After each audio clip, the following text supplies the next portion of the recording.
It's a vibe hey start చేసాడు మళ్ళీ సినిమాలో ఆడుకున్నాం ఇప్పుడు కూడా ఎందుకు రా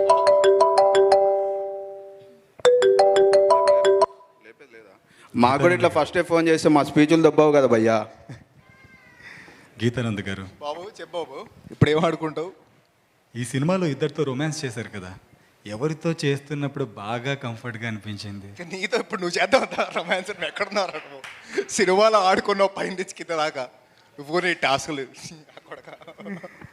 నా టాస్క్లు చేయకపోతే గేమ్ ఫెయిల్ అయిపోయినట్టే. ఆడేగా ఆడిపించావుగా, అందుకే మళ్ళీ ఆడదాం. స్టేజ్ మీద కూడా క్లిన్స్ తెలియాలి కదా ఆడియన్స్. చెప్పు ఏంటి క్వశ్చన్ ఏంటి?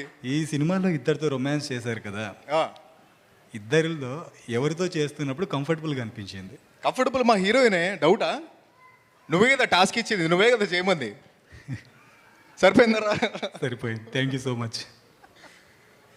Right, came over it is. Thank you so much అండి అందరికి వచ్చినందుకు. మీడియా వాళ్ళ సపోర్ట్ స్టార్టింగ్ నుంచి చాలా పర్సనల్గా తీసుకొని, యూత్ ఫ్రెష్ మైండ్స్, చాలా యూనిక్గా ఉంది కాన్సెప్ట్ అంతా అని చెప్పేసి మీరు స్టార్టింగ్ నుంచి బాగా సపోర్ట్ చేస్తూ ఉన్నారు. థ్యాంక్ యూ సో మచ్ అండి. వచ్చిన వాళ్ళందరికీ చాలా థ్యాంక్ యూ. వెల్ విషర్స్ అందరికీ చాలా thank you. And especially Vivek గారు వచ్చినందుకు చాలా థ్యాంక్ యూ అండి ఫ్రమ్ యువర్ టైట్ స్కెడ్యూల్. మీరు సినిమా చూసి వచ్చారు సార్, అండ్ చాలా కాన్ఫిడెన్స్ ఇచ్చారు. మీరు బ్యాక్ ఎండ్ నుంచి మాకు ఇచ్చిన సపోర్ట్ అండి, చాలా thank you sir. And Balaji మామ ఇప్పుడే వెళ్ళిపోయారు. ఆయన చిన్నప్పుడు గురించి చెప్పారు కదా, ఆయన రూమ్లో ఆయనకు తెలియకుండా ఎన్ని సీడీలు దొబ్బేశారంటే, దాదాపు ఆయనకి 10,000 సీడీలు ఉంటే 2,000 సీడీలు మొత్తం దొబ్బేసి ఇంట్లో పెట్టుకున్నారు అనమాట. ఇంకేం దొబ్బలేదు, అదొక్కటే దొబ్బాను. సో గేమ్ ఆన్ గురించి నేను చాలా కాన్ఫిడెంట్గా ఉన్నానండి, ఎందుకంటే ఇది తెలుగు సినిమాలో అసలు ఎప్పుడు రాలేదు ఇలాంటి కాన్సెప్ట్. గేమ్ మీద ఒక రియల్ టైమ్ సైకలాజికల్ గేమ్ ఇది. అంటే ఒక రియల్ లైఫ్లో జరిగే గేమ్ ఇది. టాస్క్లు ఉంటాయి, వాడు అసలు ఆ గేమ్లో ఎందుకు సెలెక్ట్ అయ్యాడు, ఈ గేమ్ ఎవరు ఆడిపిస్తున్నారు, సో అక్కడి నుంచి ఎక్కడికి వెళ్ళబోతుంది, ట్విస్ట్లు టర్న్స్ చాలా బాగుంటాయండి. Amazing characters, amazing drama, sound దగ్గర నుంచి విజువల్ దగ్గర నుంచి చాలా కొత్తగా ఉంటుంది. ఈ February 2 ఏదైతే సినిమాలు రిలీజ్ అవుతున్నాయో దాంట్లో మా సినిమా ఖచ్చితంగా స్టాండ్అవుట్ అవుతుందండి. అది మీరు చూసినప్పుడు మీరు ఫీల్ అవుతారు, అండ్ మీరే 10 మందికి చెప్తారు ఈ సినిమా చాలా బాగుంది చూడండి అని చెప్పేసి. సో చాలా సిన్సియర్గా ఎఫర్ట్ పెట్టామండి. అంటే ఈ స్టేజ్ మీదకి రావడానికి కూడా చాలా కష్టపడ్డాను. ప్రాపర్ మిడిల్ క్లాస్ ఫ్యామిలీ మాది. పేపర్కి పాలకి డబ్బులు లేని రోజులు, రెంట్ ఎలా కట్టుకోవాలో తెలియని రోజుల దగ్గర నుంచి, ఆడిషన్కి వెళ్ళాలంటే బట్టలు లేవు, ఫ్రెండ్స్ దగ్గర బట్టలు తీసుకొని నెక్స్ట్ డే మార్నింగ్ వాష్ చేసి ఐరన్ చేసి వాళ్ళకి ఇవ్వడం, వేసుకోవడానికి షూస్ కూడా లేని రోజులండి. బేర్ ఫుట్ వస్తున్నాం అని చెప్పేసి బేర్ ఫుట్తో వెళ్ళటం చాలా కష్టపడ్డానండి. నేను రథమని ఒక సినిమా చేశాను 2018లో. అది చూసిన వాళ్ళందరూ చాలా బాగా పని చేస్తామని చెప్పేసి మంచి అప్రిషియేట్ చేశారు. కానీ ఆ సినిమా తర్వాత నాకు మంచి ఆఫర్స్ వస్తాయని చెప్పేసి ఎందుకో నాకు గట్ ఫీలింగ్ వచ్చింది, కానీ రాలేదండి. సో నాకు అర్థమైంది ఏంటంటే రీసెర్చ్ చేసే బ్యాక్గ్రౌండ్ కావాలి, ఎవరొకరు సపోర్ట్ కావాలి, పెద్ద సపోర్ట్ కావాలి అని చెప్పేసి ఒక్కొక్కరు ఒక్కొక్క మాట అనేసరికి ట్రిప్ అయిపోయాను, డిప్రెషన్లోకి వెళ్ళిపోయాను. నేను చావుని చాలా దగ్గరగా చూశాను. నేను దేవుడితో ఒకటే అనుకున్నాను, నన్ను దీని నుంచి బయటపడేసి నేను చాలా కష్టపడి పనిచేస్తాను, సిన్సియర్గా పనిచేస్తాను. బ్యాక్గ్రౌండ్ ఏం లేకపోయినా సినిమాలో కాంటెంటే మా బ్యాక్గ్రౌండ్. కష్టపడి డిఫరెంట్గా ఏదైతే సినిమాల్లో ఇప్పుడు మనం చూస్తున్నామో సబ్స్టెన్స్ ఏదైతే మిస్ అవుతుందో అన్నీ పవర్ ప్యాక్డ్గా ఉంటాయండి. ఆడియన్స్గా మేము ఏదైనా సినిమా చూసి ఇదిరా నీ అమ్మ దమ్మున్న సినిమా అని అనిపిస్తుందో అలా రీసెర్చ్ చేసి మేము అలాంటి దమ్మున్న సినిమా తీసామండి. అసలు మీరు 24 క్రాఫ్ట్స్ మీకు ప్రాపర్గా కనిపిస్తే ఇది లో బడ్జెట్ సినిమా కాదు, ఎక్స్ట్రాడినరీ క్రేజీ క్వాలిటీ ఉన్న సినిమా. అండ్ దీనికి సపోర్ట్ చేసిన నాకు దేవుడు పంపించాడు, మా వాడు రవి, నా బెస్ట్ ఫ్రెండ్.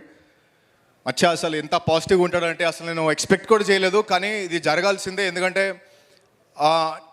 ఇది మా ఇద్దరి మధ్యలో జరగాల్సిందండి. అండ్ స్టార్టింగ్ నుంచి ఎంత సపోర్ట్ చేశాడు, ఎంత పాజిటివ్గా ఉన్నాడు, స్టోరీ విన్న దగ్గర నుంచి ఎంత ఇన్స్పైర్ అయ్యాడు. అండ్ ఎక్కడ కాంప్రమైజ్ అవ్వకుండా దీన్ని ఇంకా డిఫరెంట్గా చేయాలి, స్టాండ్అవుట్ అవ్వాలి, మనకుంటూ ఒక ఐడెంటిటీ సెట్ చేసుకోవాలి అని చెప్పేసి మావాడు చాలా పాజిటివ్గా దీనికి ఇన్పుట్ ఇచ్చాడండి. అండ్ లవ్ యూ మమ్మ. దీని తర్వాత గేమ్ ఆన్ ప్రొడ్యూసర్, ఇంకా జైవాలయ గేమ్ ఆన్ ప్రొడ్యూసర్ అయిపోతావు. And I wish you all the luck, all the success మమ్మ. అండ్ ఈ సినిమాతో you will make a lot of money, and you will make many more movies, you will encourage the new talent this way. And మా తమ్ముడు Dayanand, the director of this movie, అసలు ఇంత చిన్న ఏజ్లో ఇలాంటి సినిమా చేయడం అనేది ఇంపాసిబుల్. అసలు పెద్ద ఆర్టిస్టులు ఉన్నారు, శుభలేఖ సుధాకర్ గారు ఉన్నారు, ఆదిత్య మీనన్ గారు ఉన్నారు, మధుబాల గారు ఉన్నారు. ఇంతమంది యాక్టర్స్ తోటి ఎలాంటి భయం లేకుండా ప్రాపర్ క్లారిటీ తోటి ఏం తీస్తున్నాడో ప్రాపర్గా అతను ప్రీకన్సీవ్డ్ నోషన్ తోటి ఎక్స్ట్రాడినరీ రీసెర్చ్ చేసి సెట్ మీదకి వెళ్ళిన తర్వాత చాలా ఫ్రీ ఫ్లోయింగ్గా చేసుకుంటూ ఎక్స్ట్రాడినరీ వర్క్ చేశారండి. అండ్ ఇప్పుడు మేము చేసుకున్నప్పుడు మీరు చూస్తున్నారు అంత విజువల్గా మీకు అంత బాగుంది, క్వాలిటీగా మీకు అనిపిస్తుంది. సో డిఫరెంట్ స్టేట్స్లో జరిగాయండి ఇది. మొత్తం ఎడిటింగ్ అంతా మాకు హైదరాబాద్లో జరిగింది. బీజిఎం అంతా అభిషేక్ కేఆర్ చితక్ కొట్టేశాడు. భయ్య ఎక్కడున్నాడు, చితక్ కొట్టేశాడు అసలు. మీకు కమల్ హాసన్ గారు విక్రమ్ సినిమా చూసిన తర్వాత థియేటర్ నుంచి బయటకు వచ్చిన తర్వాత ఎలా అయితే మీరు సౌండ్ గురించి మాట్లాడుకుంటారో ఈ భయ్య గురించి అట్లా మాట్లాడుకుంటారు. ఎరక్కొట్టేశాడు అండి సౌండ్ గురించి అయితే. అసలు ఈ సినిమా స్టార్టింగ్ దగ్గర నుంచి ఎటు వెళ్తుందో అనుకుంటా ఉంటే ఎవరో సపోర్ట్ చేస్తున్నానండి. అసలు ఏ తెలియని సూపర్ న్యాచురల్ ఫోర్స్ ఒకటి మా వెనకాల ఉంటూ సపోర్ట్ చేస్తూనే ఉంది. అన్ని క్రాఫ్ట్స్ వేస్ట్ నా కొడుకులందరూ దీని నుంచి వెళ్ళిపోయారు, కావాల్సిన వాళ్ళందరూ దీంట్లోకి వచ్చారు. సేమ్ అలాగే మా ఫాక్సీ మా కెమెరామెన్ కూడా అసలు ఆల్మోస్ట్ కన్ఫర్మ్ అయిపోయింది. 3-4 ఓకే చేసుకున్నాం, అయిపోయింది. లాస్ట్ మినిట్లో మొత్తం అసలు ఇది కావాలి మన సినిమాకి, ఇది కావాలి, ఇలా ఉంటే మొత్తం లుక్ మారిపోద్ది అని చెప్పేసి ఫిక్స్ అయిపోయాం ఇమీడియట్గా. మీరు చూస్తున్న దానికి మనోడే రెస్పాన్సిబిలిటీ అనమాట. సో అలా నెక్స్ట్ లెవెల్ ఉందండి. అంటే నవాబ్ గ్యాంగ్ వైబ్ మీకు కనిపిస్తుంది సినిమాలో, మన అశ్విన్ అరుణ్ వైబ్ కనిపిస్తుంది, మంచి అకాస్టిక్ లైవ్ కనిపిస్తుంది. హారికా నారి 2 మంచి సాంగ్స్ పాడింది, జావేద్ అలీ గారు ఒక సాంగ్ పాడారు, అనురాగ్ కుల్కర్ని గారు ఒక సాంగ్ పాడారు. సో ఇట్లా ప్రాపర్గా క్వాలిటీగా హై స్టాండర్డ్స్తో వెళ్ళామండి సినిమా అంతా. అండ్ ఆదిత్య మీనన్ గారు, మధుబాలన్ గారిని మీరు ఎప్పుడు ఇలా ఈ సినిమాలో చూసినట్టు మీరు ఎక్కడ చూసుండరు. వాళ్ళు ఎక్స్ట్రాడినరీ క్యారెక్టర్స్ చేసేలా అసలు మెంటల్ ఎక్కేస్తుంది. ట్విస్ట్లు టర్న్స్ కథ గురించి ఎక్కువ మాట్లాడలేకపోతున్నాను, ఎందుకంటే ఇది ఎక్కడ ఏది ఓపెన్ అయిపోయినా కూడా బయటకు వచ్చేస్తాయి, స్పాయిలర్స్ వచ్చేస్తాయి. సో ఎంత ఎక్సైట్మెంట్ ఉందో దాన్ని బయటికి తీసుకురాకుండా నేను కథ గురించి మిమ్మల్ని ఎక్సైట్ చేసి థియేటర్కి లాగుదాం అనుకుంటున్నాను. చిన్న సినిమా కాదండి, ఇది చాలా పెద్ద సినిమా. ఇది మీరు చూసిన తర్వాత అర్థమవుతుంది ఎంత డిఫరెంట్గా ఉంటుందని. అంటే లేపాలన్నా తొక్కాలన్నా ఆడియన్సే. మేము ఎంత క్వాలిటీగా చేసామంటే మీరు సపోర్ట్ చేస్తారు. యాజ్ అ బ్రదర్గా, యాజ్ అ అన్నయ్యగా, యాజ్ అ తమ్ముడుగా, యాజ్ అ కొడుకుగా నన్ను తీసుకొని మీరు ఓన్ చేసుకొని నాకు ఈ సినిమాతోటి మీరు సపోర్ట్ చేస్తే నేను నెక్స్ట్ టైం ఏది ఉన్నా కూడా మిమ్మల్ని కన్విన్స్ అయ్యేలాగా మీరు సాటిస్ఫై అయ్యేలాంటి సినిమానే వస్తుందండి నా దగ్గర నుంచి. And thank you so much అండి. And Feb 2 it is came on. మీరు చూడండి, మీరే ఇప్పుడు రిలీజ్ అవుతున్న మూవీస్లో ఖచ్చితంగా స్టాండ్అవుట్ అవుద్దని చెప్పేసి మీరే చెప్తారు. ఇంకో 10 మందికి చెప్పండి, ఎంకరేజ్ చేయండి. స్పాయిలర్స్ మాత్రం వేరే వాళ్ళకి ఇవ్వకండి, ఆ థియేటర్కల్ ఎక్స్పీరియన్స్ ఎంజాయ్ చేసేలాగా చేయండి. అండ్ నేహా మా పాప 90 ml హీరో అంటున్నారు. ఈ సినిమా తర్వాత గేమ్ ఆన్ హీరోయిన్, ఎందుకంటే ఫుల్ బాటిల్ పర్ఫార్మెన్స్ ఇచ్చింది పాప. అండ్ చాలా బాగా చేసింది, నెక్స్ట్ లెవెల్ చేసింది. And thank you so much అండి అందరికీ. ఎవ్వరు లేకపోయినా కూడా ఇది ఫుల్ఫిల్ అయ్యేది కాదు. ఇదంతా ఒక జెన్యూన్ ఎఫర్ట్. మీరు చూస్తున్నారు చిన్న ఏజ్ దగ్గర నుంచి పెద్ద సీనియర్ యాక్టర్స్ దగ్గర నుంచి అందరినీ ఎలా ఒక మంచి సినిమాలో ఒక పవర్ ప్యాక్డ్ సినిమా ఇద్దామని చెప్పేసి మా ఇంటెన్షన్ ఫుల్ఫిల్ అయిపోయింది. Thank you so much. Game on Feb 2 చూడండి. విన్నర్ చికెన్ డిన్నర్ చేసుకుందాం అయిపోయిన తర్వాత.